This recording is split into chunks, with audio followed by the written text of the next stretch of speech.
Bonjour tout le monde, bienvenue dans le backstage dans l'entrepreneuriat. Aujourd'hui, on va tasser le rideau de la scène puis on va aller voir qu'est-ce qui se passe dans les coulisses de Nicolas Harton, Communication Futée. Alors aujourd'hui, on a vraiment le privilège de recevoir un invité qui normalement est en partenariat avec, on va le dire, sa partenaire de vie, Mélissa Lapierre. Elle sera avec nous demain.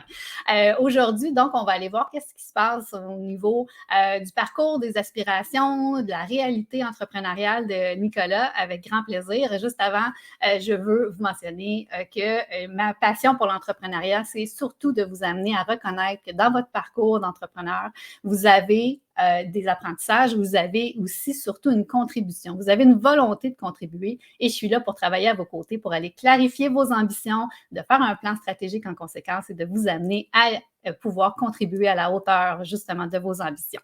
Alors, sans plus tarder, je veux vous présenter Nicolas Harton. C'est un entraîneur en marketing d'influence et vous amène avec Communication Futée à prendre votre place sur le web. Fait que ça va être super intéressant d'aller discuter justement de sa notion du web, de la rapidité à laquelle ça s'est développé dans les dernières années et de ce qui s'en vient aussi pour le web en général, pour ce qui s'en vient pour Communication Futée et lui aussi comme entrepreneur. Alors voilà, Nicolas, merci énormément d'avoir accepté mon invitation. Mais là, merci à toi, Catherine, de m'avoir invité. Ça va vraiment être génial. Nous, on a déjà commencé la discussion juste avant de commencer. Ouais. Puis on était partis, là, on aurait pu jaser vraiment pendant un bon moment. C'est vraiment super intéressant. Fait que ce que je disais à Nicolas, c'est que nous, on s'est rencontrés. En fait, moi, je l'ai rencontré et découvert à Business Automatique avec Patrick Leroux. C'était à l'automne 2019. C'est un événement en présentiel à Saint-Hyacinthe. Je les avais trouvés tellement impactants, percutants, intéressants. Je les trouvais très, très, donc oui, inspirants. Mais je voulais savoir, Nicolas, comment est-ce que tu décris ton entreprise maintenant? Donc, si je te dis qu'est-ce que c'est Communication Futée, comment est-ce que tu me la présentes et qu'est-ce qui a évolué aussi depuis les 3 dernières années? Comment tu décrirais ça? Ah, bonne question. Premièrement, Communication Futée, comme tu l'as mentionné d'entrée de jeu, c'est moi, c'est Mélissa, ma blonde. Puis, on a une équipe maintenant aujourd'hui. Mais notre mission chez Communication Futée, c'est d'aider les entrepreneurs passionnés à devenir connus, reconnus dans leur secteur d'activité. Puis on les aide justement à mettre en place une visibilité qui est magnétique, donc qui leur permet d'attirer à eux des clients, mais pas n'importe quel client, leurs clients de rêve, sans qu'ils aient besoin de leur courir après sans arrêt. Puis tout ça, ça part d'une grande conviction qu'on a, Mélissa et moi, qui est que chaque entrepreneur a un potentiel d'influence énorme en dedans de lui, mais malheureusement, c'est pas tout le monde qui a de l'exploiter à son plein potentiel.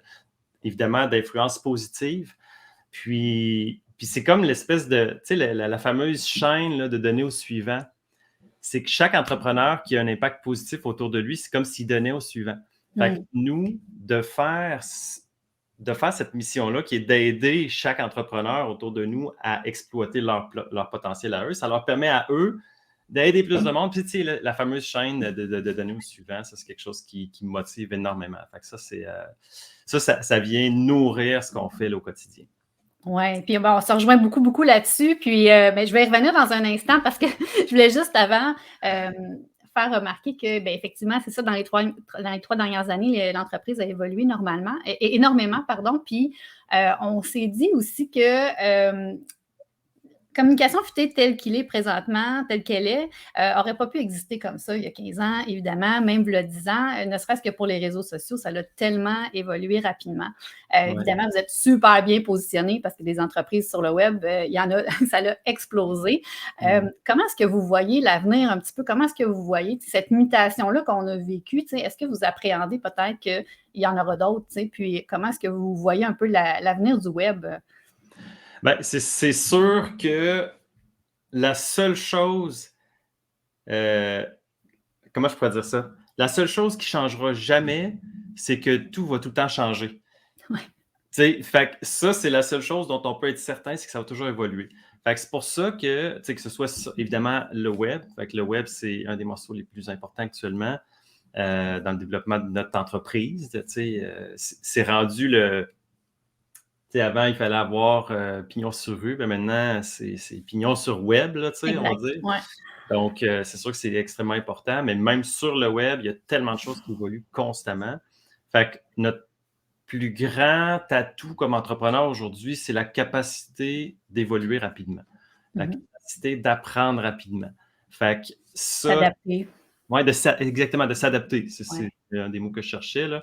Mais ça, c'est ce qui va nous permettre d'avancer et d'être bien là-dedans. Parce que si on n'a pas la capacité de s'adapter et qu'on est obligé de le faire, là, on est toujours en constant combat. Alors que si on a la capacité de le faire et qu'on apprécie, finalement, apprendre, évoluer, grandir, s'adapter, ben, ça va faire partie du parcours régulier de l'entrepreneur que de s'adapter constamment. Mais c'est sûr et certain que ça va toujours changer. Fait que autant on aide les entrepreneurs à se positionner avec certains outils précis, autant à travers notre discours, on aide les entrepreneurs à apprendre, à grandir, à se questionner, à se remettre en question. C'est un must, là. C'est un must. Absolument, absolument. Puis mettons d'un point de vue plus extérieur, développement du web, est-ce que vous avez des repères, des gens qui vous inspirent, que vous suivez, que vous ressentez qui sont un peu à l'affût de certaines tendances ou de créer des nouveaux mouvements?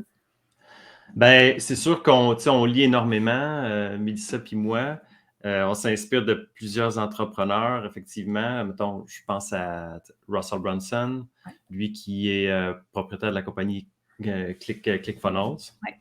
Fait que lui, ça, c'en est un qui nous inspire énormément parce que autant il y a un focus important sur la technologie, autant il y a un focus important sur toutes les stratégies que peu importe la technologie, comment elle va avancer, c'est des stratégies de base. C'est un peu comme, en immobilier, le bois, c'est un matériau qui va toujours rester, Peu importe comment ça va évoluer, le bois, ça va toujours rester quelque chose qui va être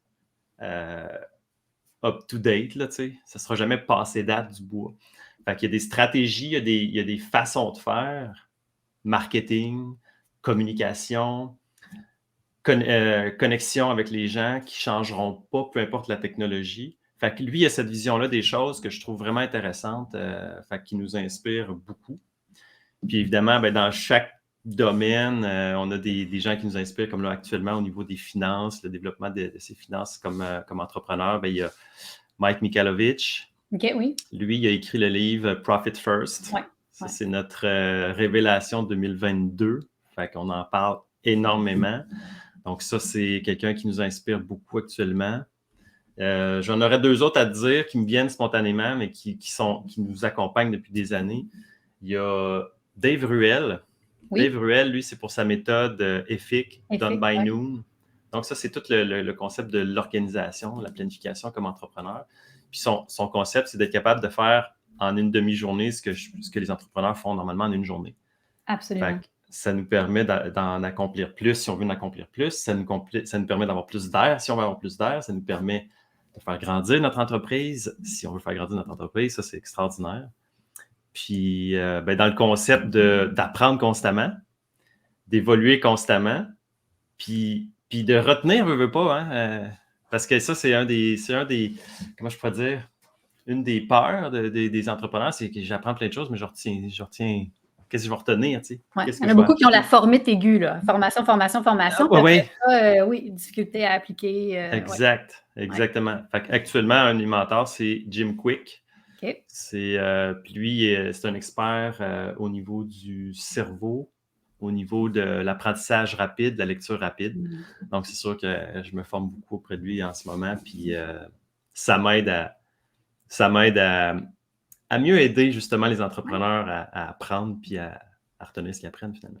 Cool. Merci pour ce partage-là. Il y a certains noms que je connais, il y en a d'autres que je vais aller voir assurément. Merci pour ces références-là. Ça fait plaisir. Je vais juste prendre le temps aussi de saluer ceux qui sont là. J'essayais de voir parce que, bon, je n'avais pas tous les prénoms, mais on salue Cynthia qui est là, Fallon aussi qui fait dire bonjour. Il y en a une couple aussi qui te salue. Hello, Cynthia, Fallon.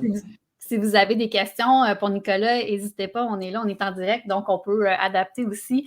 Ce que je voulais savoir, si on tombe un peu plus dans l'opérationnel, là, c'est quoi dans le parcours de vos clients? Qu'est-ce qui est le plus là? Qu'est-ce qui est le plus fréquemment entendu? Prendre sa place sur le web, je peux facilement imaginer qu'il y a beaucoup de sentiments d'imposteur, il doit y avoir beaucoup mais pourquoi moi? Je sais pas, tu sais, je présume, là, de ton côté, qu'est-ce que tu entends le plus dans les enjeux qui empêchent ou qui ralentissent ces clients dans leur processus? Ben, c'est sûr que le syndrome de l'imposteur, il est comme toujours en arrière. C'est-à-dire qu'on l'entend même s'ils ne le disent pas. Ça, c'est une des choses qu'on voit beaucoup. Mais ça part beaucoup des questions. Mais comment je fais pour me faire voir sans être obligé d'être tout le temps partout en même temps? Tu sais, ces réseaux sociaux, tous les jours, plein de fois par jour, tu sais, on voit ça beaucoup, là. Si tu veux que ça marche, il faut que tu sois sur les réseaux sociaux tous les jours, plein de fois par jour, tu publies tout le temps. Ça, c'est quelque chose qu'on entend beaucoup. C'est donc l'espèce de peur de dire, mais là, j'ai pas envie d'être tous les jours sur les réseaux sociaux, puis de passer ma vie à faire ça. Fait que ça, c'est un enjeu qui revient souvent. Je te dirais que c'est ça les principaux, ceux pour lesquels nous, on aide les entrepreneurs, mais qui reviennent le plus, mettons dans le top de liste, là, c'est vraiment les principaux. OK. Parfait. Vite de même, c'est ça qui me vient. C'est bon, je te laissais aller voir s'il y avait d'autres choses qui montaient, mais c'est correct, mais on peut facilement, c'est ça, percevoir toute devant l'immensité du web, cette espèce de my God, comment trouver ma place là-dedans, puis je suis qui moi pour trouver, puis prendre la place là-dedans, là. C'est ça. Ouais. Puis l'espèce de, tu sais, mettons dans le même ordre d'idée, c'est OK, mais mettons que je me fais voir, finalement, j'arrive à prendre une place, ben, tu sais, comment je vais gérer, comment je pourrais dire, l'abondance, comment je vais gérer les critiques, comment, tu sais, je veux pas me faire critiquer, etc. Fait qu'il y a une espèce de... C'est drôle parce que ça va un peu dans le même sens que, tu sais, du monde qui vont pour s'entraîner, OK? Peut-être déjà vu ça, des personnes qui vont pour s'entraîner. Moi, j'ai un background d'entraîneur aussi, fait que c'est pour ça que j'ai cet exemple-là en tête, là, mais par exemple, des fois, je donnais un programme d'entraînement à une femme, puis là, je lui faisais faire quelques exercices musculaires. Elle dit, ah, mais là, je ne veux pas devenir musclé. Tu sais, l'espèce de peur que parce qu'on fait 2, 3 exercices musculaires, ben, pouf, les muscles vont gonfler d'un coup sec, que l'abondance va venir du jour au lendemain. Il va y avoir plein de monde qui va nous voir, plein de monde qui vont nous...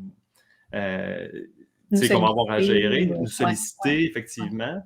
Mais ça se fait graduellement. Puis c'est pas tout le monde non plus. Tu sais, nous, ce qu'on dit, c'est tu vas devenir connu, reconnu dans ton secteur d'activité. C'est drôle à dire, mais il y a plein de monde qui ne connaissent pas Tony Robbins. Dans son secteur d'activité, il est connu, évidemment. Russell Brunson, j'ai nommé lui tantôt. Il y a plein de monde ici qui ne connaissent pas tout. Hein? Mais c'est qui ça, tu sais? Mais dans son secteur d'activité, il est connu, il est reconnu. Il y en a qui pensent qu'ils vont devenir des figures publiques parce qu'ils viennent sur le web, mais on ne devient pas des figures publiques. Fait que ça fait partie des peurs qui alimentent aussi le quotidien de nos clients, puis avec lesquels on doit dealer constamment. Absolument. Donc, de leur donner une perspective de temps, justement, de fréquence, de temps, puis que l'accoutumance va venir aussi avec. Ça n'arrive pas du jour au lendemain en claquant des doigts. C'est extrêmement rare, effectivement. Exact. Parfait. Puis tantôt, tu me parlais de comme quoi vous croyez sincèrement, toi et Mélissa, au potentiel, que les gens ont un potentiel d'influence énorme qui peut même transformer le monde, là, carrément, quand c'est bien exploité. Puis je pense qu'on se rejoint énormément là-dessus, là, quand j'entends parler d'un projet ou d'une phase de développement d'une entreprise avec le potentiel immense, que le besoin est là. On vient comme, oh mon Dieu, on veut tellement pouvoir faire en sorte que ça se réalise. Je voudrais savoir si on se ressemble là-dessus, mais ta réaction quand les gens n'utilisent pas ce potentiel-là, quand justement les gens se freinent ou n'osent pas, ou ne sont pas encore prêts, comment tu réagis, toi, quand tu vois ce potentiel-là qui est, on va le dire, inutilisé? Ouais. Ben, ma première réaction, c'est sûr qu'elle est plus intérieure, là, considérant mon type de personnalité, mais il y a une grande tristesse. C'est de la tristesse qui apparaît en premier lieu.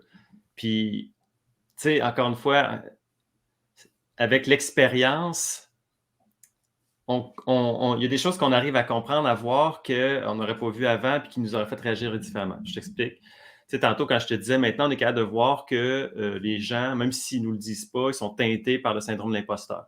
Mm. Ben, c'est un peu la même chose quand, par exemple, je vois que quelqu'un a un potentiel immense, mais il n'a pas le mindset pour mettre en place ce potentiel-là encore. Ouais. Fait que quoi que je vais lui dire aujourd'hui, il n'est pas prêt à ça. Fait que c'est ça que ça m'attriste. Puis moi, dans mes façons de faire, plutôt que d'être en mode ben là, tu devrais faire ça, parce que si, parce que ça, parce que si, parce que ça, j'ai des images en tête de gens là, que je suis comme ça changerait rien, ça rentrerait par là, puis ça sortirait par là. Fait que je les aiderais pas anyway, à part les gosser. Fait que moi, je suis beaucoup de l'école de enseigner puis inspirer par l'exemple. Fait que je le fais. Je le fais. Puis je leur dis ce que je fais, tout simplement. Puis c'est là où c'est ma façon à moi de planter des graines dans la tête de ces gens-là. Puis qu'à un moment donné, hein, comment ça que tu fais ça? Puis ça t'amène. Mais je fais ça tout simplement, quotidiennement. Nanana. Hein? Ah, c'est possible. Nanana. Fait que là, là, je vois qu'ils commencent à être éveillés. Puis là, quand je vois ça, là, c'est là que je saisis l'opportunité pour dire ah, t'inquiète, tu pourrais peut-être lire ça. Tu pourrais peut-être faire telle chose si tu veux réellement aller vers là. Mais ça part d'une espèce de tristesse de faire comme oh, quel potentiel non exploité. Ouais. Mais c'est sûr que ça me motive, moi, à être encore plus dans l'action moi-même. Exact. Ça nous force à rester dans la zone où on croit à ce potentiel-là, puis on respecte le rythme de dire, bon, ben, en temps et lieu, je serai là. En temps et lieu, je pourrais t'aider à passer la prochaine étape. Mais effectivement, hein, on est témoin, tu dois l'être aussi pas mal à tous les jours, justement, de potentiel immense. Puis on veut tellement. Ouais, on veut tellement. On veut. Puis tu sais, il y a le... On a tous déjà vécu ça aussi, se faire donner des conseils non demandés. Puis quand c'est le cas, la première chose qu'on fait, c'est qu'on se ferme. Fait que ces gens-là, quand je vois ça, je suis comme, je veux pas faire ça. Fait que qu'est-ce que je fais pour pas les... Parce que des fois, quand on donne des conseils non sollicités, la personne n'est pas prête, puis finalement on l'éloigne encore plus de l'exploitation de son potentiel. Fait que, en tant que coach, en tant qu'accompagnateur, mentor, etc., ben, d'être capable de percevoir ça pour dire je le laisse continuer à avancer à son rythme, puis quand il va être prêt, là, je vais le tirer. Plutôt que d'essayer tout de suite, mais il n'est pas prêt, puis finalement, ça fait l'effet inverse. Oui. Je trouve ça super inspirant, c'est ça. C'est comme on parle souvent de l'expression, le fameux walk the talk, là, mais c'est ça, c'est que tu prends bien humblement sur toi de dire, ben moi, je vais continuer à montrer l'exemple de ce que je crois qui est possible, de comment est-ce qu'on peut le faire. On va y aller comme ça. Qu'est-ce que tu fais quand tu ne te sens pas en posture d'inspirer, justement? Quand tu es peut-être dans une zone un petit peu plus de vulnérabilité, dans une phase de vie, dans une zone, c'est ça, plus vulnérable, tu te sens peut-être moins. Ça nous arrive tous là, d'avoir des moments où on se sent guerrier, super-héros. Des fois, on est un petit peu plus, ça, je protégerais un petit peu plus ma bulle présentement. Comment est-ce que tu deals avec ça, le fait d'être dans une posture où tu veux influencer les gens positivement, mais tu sais, des fois, on est dans une zone un petit peu plus difficile. Comment tu négocies avec ça? Je cherche à aller m'inspirer moi-même d'abord, premièrement. Là, fait que j'essaie de voir c'est quoi qui me manque sur le moment, c'est quoi mon problème sur le moment, puis quand c'est nécessaire, j'en parle. Ça n'arrive pas souvent, tu sais. Ben, je dirais que, mettons, par rapport à mon style de personnalité, j'ai moins des pics hauts et bas. Tu sais, mes pics sont comme plus comme ça, mais ça arrive des fois qu'il y en a un, il va descendre plus creux, lui. Lui, ça, c'est plus tough dans ce temps-là. Ben, je vais en parler souvent à Mélissa. Quand je réalise, là, il y a de quoi qui ne marche pas, là, ça ne marche pas là, en ce moment. Là, il y a ça qui se passe, je ne comprends pas. Puis, tu sais, c'est le fun parce qu'on s'écoute beaucoup, elle puis moi, quand on en a besoin. Puis elle est très, très présente, fait qu'elle m'aide. Puis souvent, on est comme... Quand il y en a un qui va moins bien, l'autre, on dirait qu'il penche il y a un plus vase vers l'autre communicant. bord. Ouais, c'est ça. Fait que ça permet... On est très, très rarement les deux dans le creux en même temps. Fait que quand il y en a un qui est dans le creux, l'autre est toujours un petit peu plus haut pour essayer de pour remonter l'autre.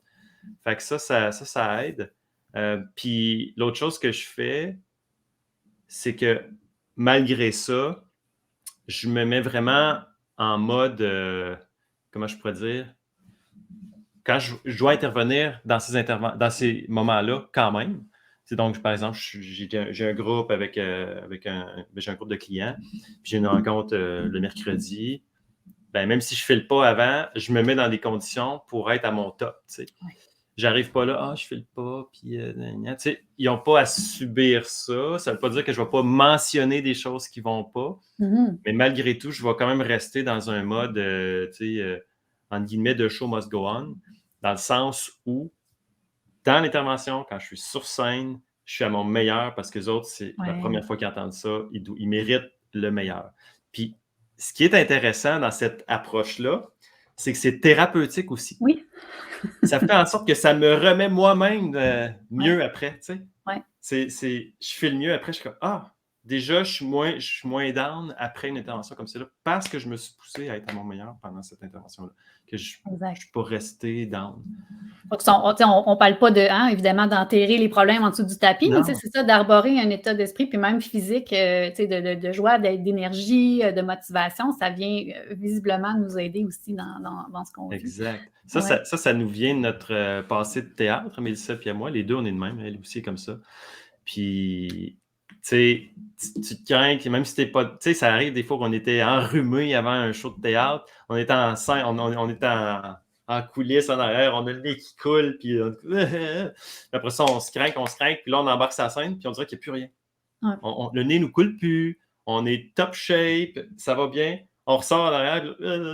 Mais l'idée, c'est que. Puis, tu sais, on est même moins pire après. Tu sais, comme je te disais, on est moins pire après parce que ça nous a mis dedans. Mais où est-ce que je voulais venir avec ça? Mais ça, moi. Parlait autant du pouvoir de la pensée, comme quoi on peut changer notre état d'esprit comme ça, puis que ça se concrétise. Puis tu me racontais, oui, c'est ça, que vous le mettez en place, là. Ouais, c'est ça. Caroline, j'ai oublié le fil. Je sais qu'il y avait une suite à ça, mais j'ai oublié mon fil d'idée. Dans l'histoire de préparation, avant de monter sur scène? Oui, ce que je voulais dire, c'est que justement, peu importe le contexte, on n'est pas capable de ne pas être top quand on est quand on est on stage, comme on dit. C'est ce qui fait que dans le contexte que Mélissa a vécu, par rapport justement au cancer, ben, les fois où elle a choisi volontairement d'aller en direct, en live avec moi, parce qu'elle disait OK, aujourd'hui je vais en live, ou elle venait dans une intervention avec un groupe, ben, elle était à on. Puis ça faisait en sorte que les gens qui la voyaient faisaient comme Hein? Ben, Caroline, ça a l'air d'aller full bien, tu sais. Puis effectivement, ça lui donnait de l'énergie de faire ça. Mais tu sais, avant, elle était quand même pas à son top, mais ça lui. Quand on est en direct, on est toujours à notre top. Puis ça nous aide, ça nous donne l'énergie, justement, ces rencontres-là. Oui, absolument. Ben, c'est votre force, absolument. Tu viens d'en glisser un mot. Dans le fond, Mélissa, partenaire d'affaires, complice de vie. Oui. Aussi, dans le fond, qui a passé à travers une année plutôt difficile. En quoi est-ce que cette année-là vous a transformé en tant qu'entrepreneur? Plein de choses, plein de choses. Prioriser la santé, évidemment. C'est-à-dire se prioriser soi comme être humain qui a besoin de s'occuper de lui pour être en santé. Donc, il y a ça. Évidemment, ça nous a amené à réorganiser nos journées de travail. Parce que je veux pas, Mélissa était là pendant un certain temps, pas du tout. Pendant un certain temps, très, très peu d'heures. Puis tranquillement, un peu plus. Mais l'objectif, c'est de dire, est-ce que la business est capable de rouler de la même façon au moins, puis peut-être même grandir, même si Mélissa fait moins d'heures. Fait que ça nous a amené à organiser les choses d'une certaine façon qui font en sorte que aujourd'hui, on ne va pas retourner en arrière par rapport à ces apprentissages-là qu'on a fait. Je veux dire, c'est sûr que c'était parce qu'on n'avait pas le choix, mais c'est comme avec la COVID. Tu sais, les gens qui n'ont pas eu le choix d'aller en ligne à cause de la COVID, ben, je ne pense pas qu'ils vont arrêter le web après. Tu sais. C'est Exact. devenu, c'est un apprentissage qui nous a amené à progresser. Ben, nous, à ce niveau-là, ça nous a amené à progresser. Exactement. C'est C'est une sûr. belle leçon de résilience, en fait, de dire on s'est peut-être fait pousser par la vie là-dedans, on l'aurait pas Ouais, choisi, on l'aurait pas fait. ouais, Maintenant, dans la circonstance, c'est ce qu'on a fait, puis ouais, ouais. effectivement. Il y a eu aussi tout l'aspect de l'équipe, parce que l'équipe a joué un rôle fondamental dans cette année-là. Donc, on a des coachs dans notre équipe, on a quelqu'un au service à la clientèle, on a une équipe au niveau du marketing qui nous aide beaucoup aussi. Fait que tous ces gens-là ont pris ça à bras-le-corps, puis se sont dit, ensemble, on est une équipe, puis on va s'organiser pour que ça continue d'avancer pareil. Ça a pas fait comme, ça leur a pas fait peur, puis dire, hey, qu'est-ce qui va se passer, au contraire, ils sont allés de l'avant, puis ils ont pris ça. Fait que ça aussi, ça a développé des liens solides.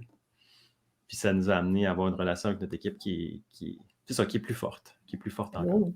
C'est beau. Puis quel a été ton défi à toi plus personnellement, Nicolas, à travers ça? En fait, ça a été de rester fort. Puis je pense que ça s'est fait un peu tout seul. Tu sais, des fois, quand on vit un défi, on peut avoir tendance naturellement au début à s'apitoyer. Fait que, Colin, ça sera pas facile, là, ça me tente Être un peu pas. victime? Ouais, d'être victime. Mais là, c'est comme si mon subconscient ne me donnait pas le droit de. J'ai pas le droit d'être victime dans ce contexte-là parce que Mélissa, elle vit quoi de bien pire que moi. Fait que, mais je m'en suis rendu compte après de ça. T'sais, là, je te le dis, je pensais pas à ça sur le moment, là, mais sur le coup, là, normalement, si elle avait juste été partie en voyage parce que ça lui tentait d'aller ailleurs, puis ben gars, occupe-toi de la business quand je serai pas là, pendant que moi je m'amuse de l'autre bord, là, j'aurais peut-être fait non, c'est normal plate, tu sais, je suis tout seul, da. Mais là, c'était pas ça. C'est pas un voyage souhaité et tout ça.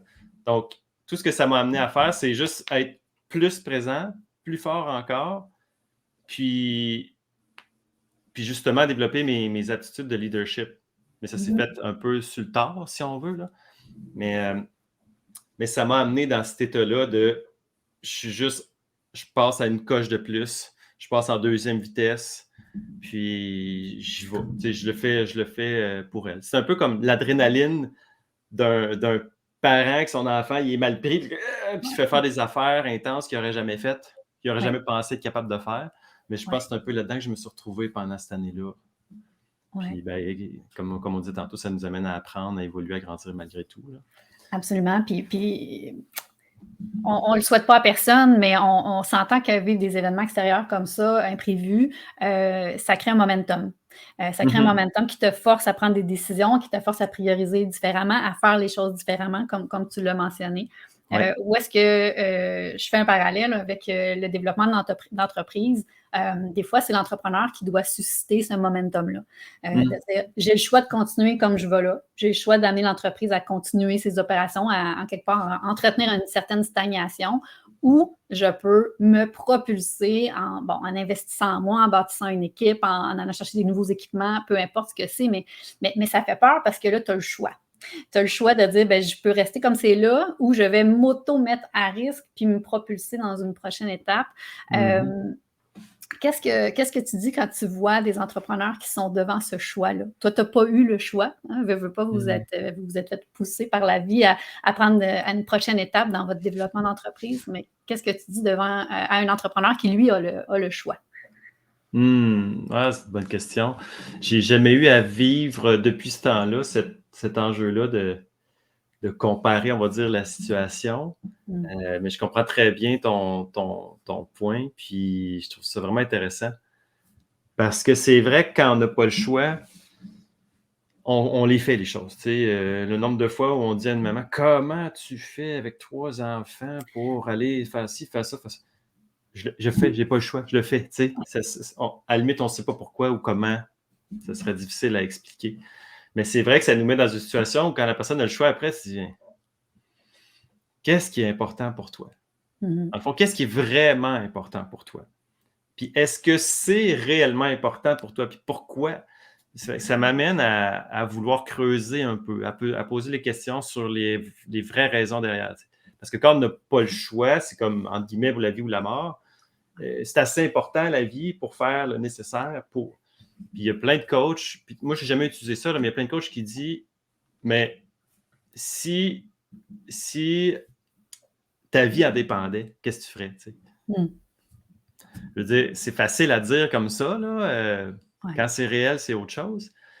Mais c'est vrai que c'est le genre de question qui peut nous venir aux lèvres quand on est face à du monde qui sont dans ce genre de choix-là. Ah, ben, tu sais, si tu choisis d'aller vers là, ben, voici ce que tu peux atteindre. Si tu choisis de ne pas y aller, ben, voici où tu vas rester, là où tu es en ce moment. Ça te plaît-tu, ça te plaît-tu pas? Tu sais?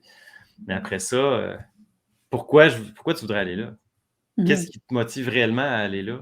Qu'est-ce que ça va changer dans ta vie, dans la vie de tes enfants, dans la vie de ta blonde, dans la vie de tes parents, tu sais, dans ta qualité de vie? Qu'est-ce que ça va changer? Puis il faut que ça vienne d'eux autres. Parce que, évidemment, il faut que la motivation intérieure soit la plus forte possible pour qu'ils prennent le choix difficile dans le moment où ils peuvent ne pas le prendre s'ils veulent. Puis leur vie ne sera pas si pire que ça, tu sais. Fait que c'est vrai que ça peut être challengeant. Fait que moi, c'est ça que j'ai tendance à faire, poser des questions pour amener les gens à faire ces prises de conscience. J'adore ça. Puis je le découvre un sage mentor en toi quand même. C'est vraiment le fun parce qu'on parle d'introspection, on parle d'entrepreneurs qui se posent des questions. On veut amener les entrepreneurs à se poser les bonnes questions, à prendre les bonnes décisions, à sortir un peu de leurs habitudes en quelque part pour aller vers quelque chose de nouveau parce qu'ils veulent, parce qu'ils aspirent à ça. Puis nous, on peut juste se mettre comme témoin un peu de leur évolution puis de faire comme, ben, on est là, on va suivre ton rythme, mais effectivement, c'est ça. Après ça, il y a est-ce que tu vas y aller réellement, mais ça ne nous appartient pas. Ouais. Fait que, OK, good. Non, mais j'avais pas vu puis perçu à quel point on avait cet aspect-là en commun, mais je trouve ça intéressant. Qu'est-ce qui s'en vient? On dit, le temps passe vite, mais dis-moi, qu'est-ce qui s'en vient pour... on va y aller commencer avec communication futée. Qu'est-ce qui s'en vient pour vous dans les étapes à venir, à quoi vous aspirez? Pas nécessairement pour la prochaine année, mais en général dans la croissance de l'entreprise. Ben, c'est sûr que dans un premier temps, c'est on va dire, une reprise en main de ce qui a dû être ralenti quand même. Il y a quand même des choses qui ont dû être ralenties. Mélissa se concentre beaucoup sur sa santé. Fait que c'est sûr que sa santé étant plus présente, ça nous permet de faire des choses qu'on ne peut pas faire nécessairement quand c'était pas le cas. Par exemple, des événements, même si c'est en virtuel, mais des événements sur 1 ou 2 jours complets avec des gens qu'on a fait en 2020, en 2021, en 2022, on n'a pas pu. Justement, à cause de ça, ben là, on veut reprendre des événements comme ça de groupe. Qu'est-ce qui s'en vient? Qu'est-ce qui s'en vient aussi? C'est sûr qu'à court terme, c'est la consolidation. La consolidation de ce qu'on a mis en place pour justement être capable de reprendre une solidité dans le noyau, là, tu sais, quoi dans le noyau, Mélissa et moi. Puis, fait que pour 2023, c'est surtout ça. Puis 2024, en tout cas pour les années à suivre, c'est sûr qu'on veut poursuivre une croissance, mais qui est alignée avec notre désir de style de vie. Parce que nous, on est quand même une entreprise lifestyle business. Là, tu sais, c'est un terme qui est beaucoup utilisé, mais on bâtit une entreprise autour du style de vie qu'on veut avoir et non pas l'inverse. Donc, il y a eu peut-être un temps où on s'est perdu dans ça, mais ça, encore une fois, c'était avec la pandémie. Normalement, nous, on voyage 1 mois par année, puis on travaille en voyageant.